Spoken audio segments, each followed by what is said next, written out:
Hi, my name is Diane Eisenman, and this is my presentation of Erikson's theory as it relates to my older adult.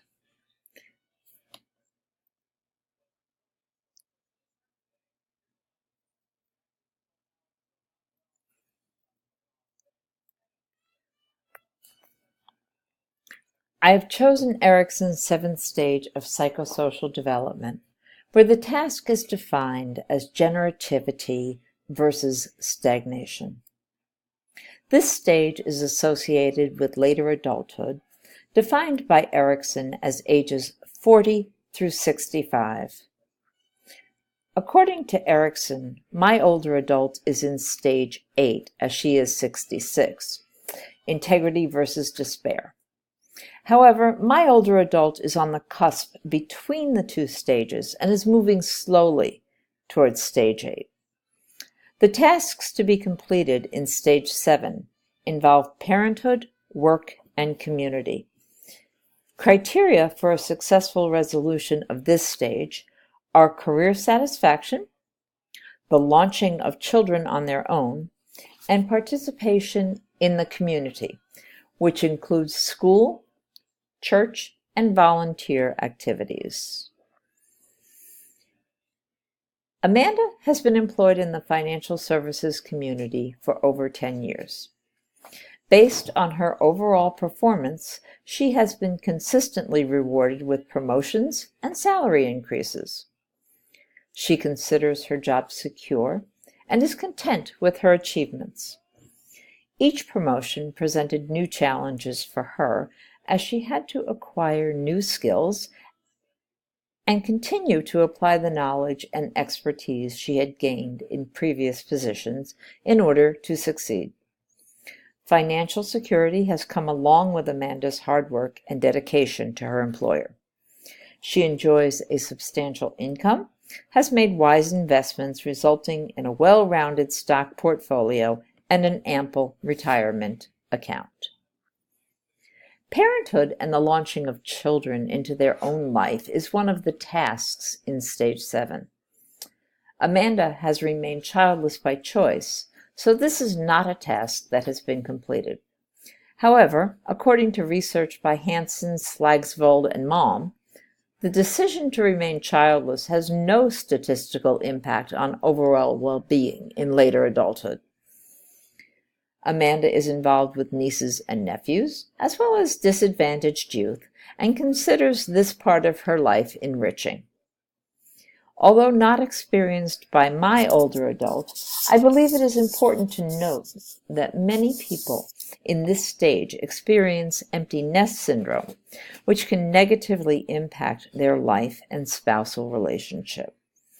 Kumasi studied the effects of this syndrome in 2015 in a small population in India, which confirmed the negative effect on women, but not in men. This is likely due to the geographic area of the study, as India is a patriarchal society and raising of the family is primarily left to women.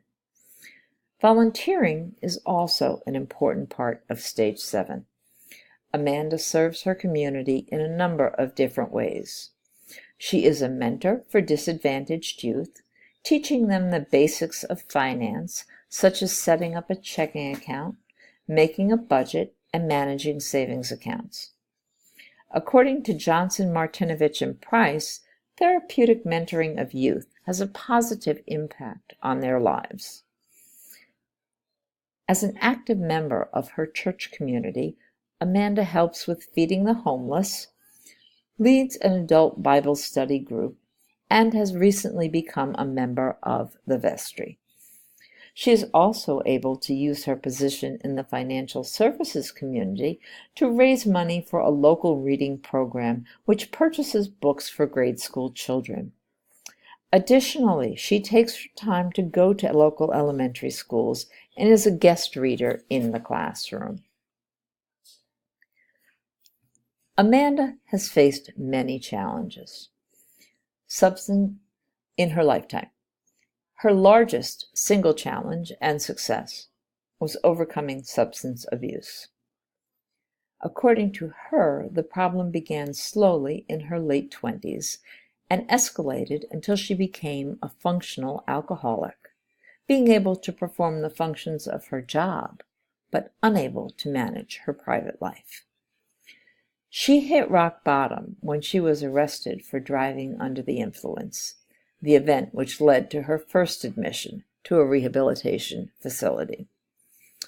She was subsequently admitted 2 more times before she conquered her addiction. Her ability to participate in volunteer activities suffered during this time. In terms of career satisfaction, it was difficult for Amanda to discuss the subject of sexual harassment in the workplace. She chooses to believe she was not a victim, but after talking about the subject, sees that she has worked in a hostile work environment for a long time. Research by Quick and McFadden demonstrates the changing view of sexual harassment in the workplace over the last 20 years, and the difficulty of even defining what constitutes harassment in the modern era. Amanda's accomplishments are many. She considers her victory over substance abuse to be the greatest achievement of her lifetime. Knowing the damage that could have occurred had this not been conquered, she is grateful to have had the financial resources to access quality care. She is thankful for the support of her employer, who allowed her the time to heal and return to work.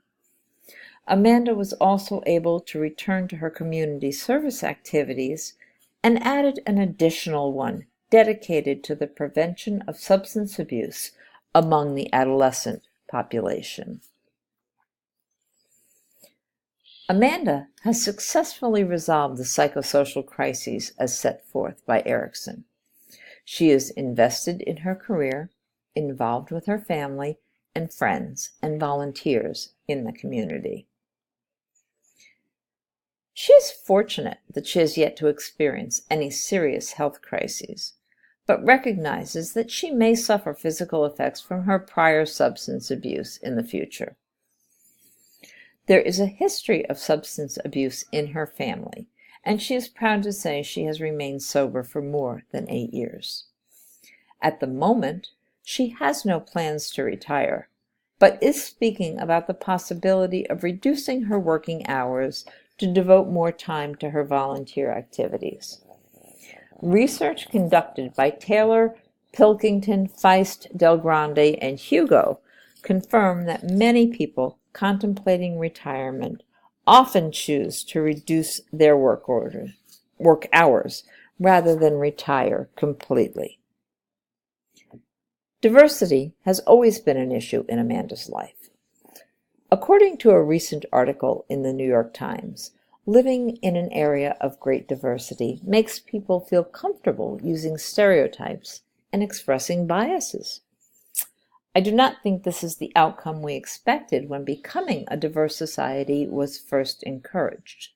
However, it is possible that we are still in the process of becoming a diverse community, and the statement is simply one of where we are in our country at this time. Amanda has vivid memories of segregation in the early 1960s and the civil rights movement. She immigrated to the United States from London at the age of 7. Her family was middle-class African American, and she was schooled in a predominantly Caucasian area.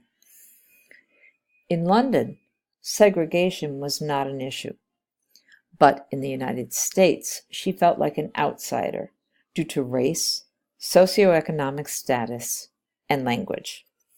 She tells the story of how she watched all of the news shows so that she could learn to speak like an American. Once she lost her London accent, she was more accepted by her peers, which made her feel very good about herself. But we have to remember, she was only 9 years old at the time. Amanda views herself as an African American woman, and as such has faced oppression throughout her life. She has benefited from the Civil Rights Act of 1964, and the Voting Rights Act of 1965, which were enacted to negate some of the effects of oppression.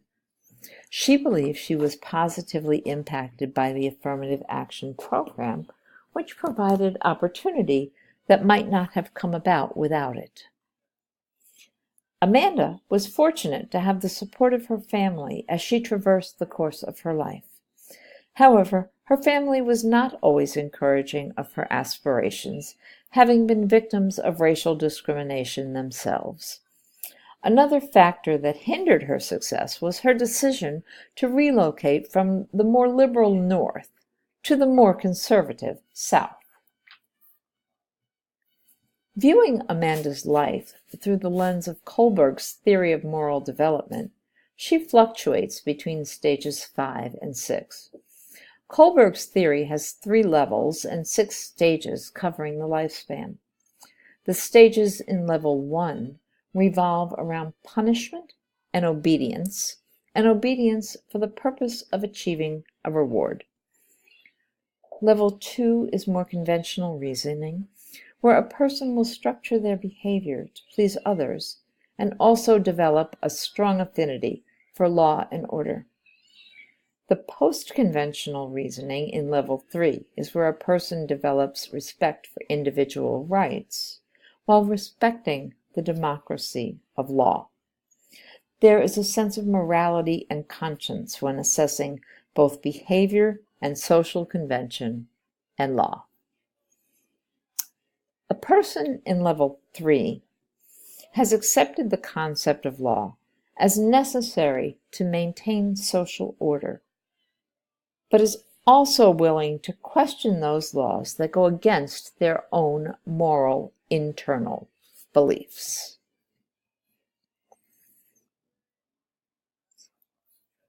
I find Erikson's theories somewhat limiting. First of all, it was written almost 70 years ago, and times have changed rapidly. Children no longer mature at the same rate as he suggested. In some cases, the rate of maturity has hastened, and in some it is slowed. Infants and toddlers may progress at almost predictable rates, but there is no allowance in Erikson's theory for the slower progress made by a disabled child or one that experiences a serious illness. Moving into the school years, children progress at different rates. I think the greatest change in modern times is the slowing of the rate of maturation in adolescence, which is most often encouraged by the parents. With the advent of the helicopter parent, adolescents are prevented from trying and failing.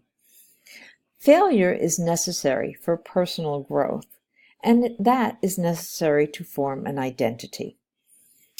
I also question if successful resolution of each stage is truly necessary for success in the next stage, and whether or not it is necessary to go back and try to resolve those stages that did not have a positive outcome.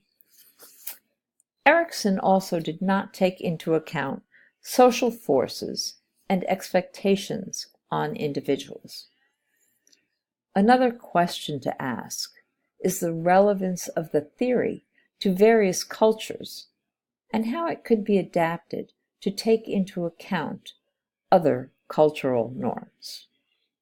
Finally, because of the ambiguities in the theory, it is difficult to measure and quantify results of studies that rely on Erikson's theory exclusively. These are the references that were used in pulling together this presentation. I hope you enjoyed it as I enjoyed making it, and I hope you learned something.